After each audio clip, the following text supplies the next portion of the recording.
So yesterday we learned that Donald Trump's former chief of staff, John Kelly, a retired four-star general, confirmed that while Donald Trump was president, he said he wanted generals like Adolf Hitler had. Donald Trump said that because he does not want a military that is loyal to the United States Constitution. He wants a military that is loyal to him. Hello folks, honestly I have to say I'm a bit reticent to record this video because I don't like to attack fellow members of the Brotherhood of Arms, a fellow officer. And I'm not, but I am attacking the comments because they seem ludicrous and poorly timed to say the least, or perhaps they're timed this way intentionally. What I'm referring to is retired Marine Corps General John Kelly's comments about former President Donald John Trump, timed suspiciously during the October surprise season to submarine President Trump's effort to become the president once again. He was recently interviewed, and in his interview he said, "In many cases I would agree with some of his policies," stressing that as a former military officer, he was not endorsing any candidate. But again, it's a very dangerous thing to have the wrong person elected to high office. Well, folks, first off, as a former military officer, it is General Kelly's prerogative to endorse anyone he chooses to. There's no prohibition on such activity. It is protected, though at times, as a general officer, it can be a questionable activity. No endorsement, but he's perfectly fine throwing shade on a candidate. That is an endorsement to not vote for a candidate. So General Kelly's dishonesty appears right from the outset. He said that in his opinion, Mr. Trump met the definition of a fascist, would govern like a dictator if allowed, and had no understanding of the Constitution or the concept of rule of law. But President Trump has governed, and he wasn't a dictator. So what has changed, General Kelly? Well, looking at the definition of fascism, it's a far-right authoritarian ultra-nationalist political ideology and movement characterized by dictatorial leader, centralized autocracy, militarism, forcible suppression of opposition, belief in a natural social hierarchy. Well, John Kelly uses the internet, not Webster's or the Oxford Dictionary, to find word definitions. I suppose that's fine. We all seem to these days. But the problem here is that if he's turning to the internet, then he is wrong. Fascism is not a far-right, authoritarian, ultranationalist political ideology. It is across the political spectrum. You see, the Nazis were not far-right. They were far-left, as was the fascist totalitarian government of the Soviet Union. It is not a far-right ideology. That is a leftist fairy tale perpetrated by political leftists in political science and on Wikipedia. Far right, strange. Trump is for freedom of worship, supports legal immigration, freedom of speech, the right to keep and bear arms, freedom of assembly. These are not far right values. These are traditional liberal values left of political center. Centralized autocracy? What, like striking 10,000 superfluous federal regulations on day one? Or adhering to Ninth Circuit Court rulings even when they were illegitimate? That doesn't sound like someone trying to centralize government. It sounds like someone trying to decentralize it and obey the rule of law. Also, I do not recall the Trump martial law order in the summer of 2020 when leftists, encouraged by Kamala Harris's offer to bail out criminals, were torching America. And militarism? Really? Trump ended ISIS in 4 months, ended the Iraq conflict, ended combat operations in Afghanistan, offered a credible deterrent to stop Putin's Ukraine ambitions, unlike Obama, who lost the Donbass and Crimea, and Biden, who used Ukraine as his proxy distraction. Trump got North Korea to stop firing ballistic missiles over the Sea of Japan and Japanese airspace, tamping down tensions fueled by naive and idiotic foreign policies of both Clinton and Obama. China bid its time in the South China Seas until Trump was gone before attacking Vietnamese and Philippine shipping. Doesn't sound like an autocrat to me. Now, Mr. Kelly said that personal loyalty is virtually everything to him, to Trump that is. As soon as someone in his orbit loses that loyalty, General Kelly said that person is taken out of favor with Mr. Trump. Your time is short. Now, has General Kelly ever worked with the State Department? Sat on the General Officer Promotion Board in the military? I'm sure he has. Observed any General Officer promotions? I'm sure he has.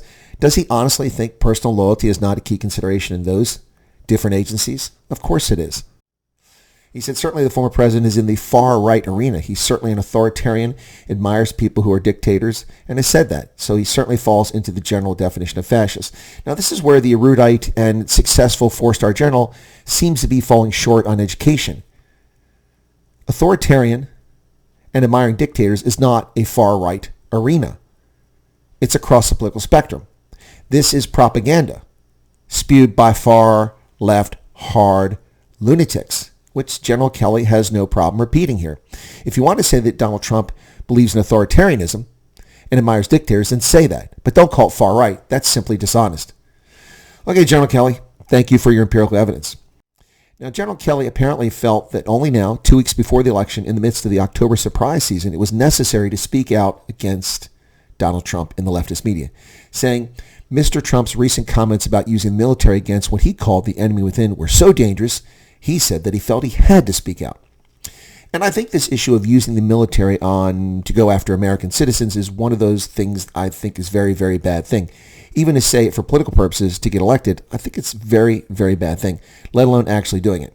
Only General Kelly, Trump did not use the military against the American people. In fact, he largely left us undefended as leftist governors and mayors allowed their fellow travelers to torch our cities, threaten our nation, rip down our monuments, attack veterans in the streets, and embarrass our great nation on Trump and John Kelly's watch. Now, Trump did not send the military to protect our southern border. Trump did not weaponize the intelligence community, nearly all of which is found within the Department of Defense, against the American people. Bush, Obama, and Biden have done that. Trump did not order the Department of Defense to keep him in office in January 2021. Trump, unlike Kais Saied in Tunisia, did not suspend Congress and rule as an autocrat. He left office. Now, what Trump actually said in his interview with Maria Bartiromo, I think the bigger problem are the people from within. We have some very, very bad people. We have some sick people, radical left lunatics, he said on Sunday Morning Features. Well, folks, we really do have some sick people in this country. Just look around you. Look in D.C. Look in our state capitals. Trump said, I think it should be very easily handled by, if necessary, by National Guard or, if really necessary, by the military because they can't let that happen. Yeah, they can't let our country be destroyed and the Constitution ignored, which is what's happening on Biden's watch. If, in fact, the left does go on a violent rampage once more, like it did in 2020, it may very well be necessary to call out the National Guard in certain states. As far as the military, such action is unnecessary or unlikely to be warranted. Now, General Kelly acts as if the military has never been used for domestic tranquility. He forgets that President Roosevelt sicked the Army on war veterans to violently evict them from the mall in the 1930s. He forgets President Eisenhower sent the Army to protect black kids during desegregation in Arkansas. Well, General Kelly seems fond of claiming Trump has no concept of American history or how our Constitution works.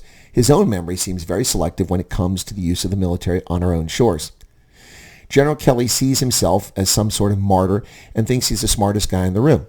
Perhaps he is both, but he certainly is not the most honest guy in the room. Intentionally seizing on out-of-context comments to settle a personal score against President Trump to the detriment of the nation and the world is the height of arrogance. General Kelly had 4 years to organize a campaign for the presidency. If he is smart and a better man than Trump, why didn't he? Which, of course, raised a question. Hey, Chris, aren't you a retired Army colonel? Why are you making political commentary, especially regarding a retired general? Well, that's a fair question. Retired colonels are not retired generals. We do not have the same level of access or influence in the eyes of the public or of the government. And finally, I'm a journalist, a political commentator, and a radio host. I'm not seeking to influence events, but rather to objectively raise the issues and expose the truth for the public to decide. Frankly, if Donald Trump actually believes calling it the military to suppress his political opponents is a good idea, I would disagree with that. But that is not what Donald Trump said. That is what the leftist media have run with and distorted for their own political purposes. And either General Kelly believes that or he is simply easily manipulated by the left. Take your choice. Bottom line, not a good look. Not a good look. If this was so important to talk about, so important to deal with, why weren't the media raising these issues for the past 4 years? It's a desperate move by people intent on undermining the Constitution, which is ironic because General Kelly makes the point he's trying to protect the Constitution. What say you? Cheers, folks.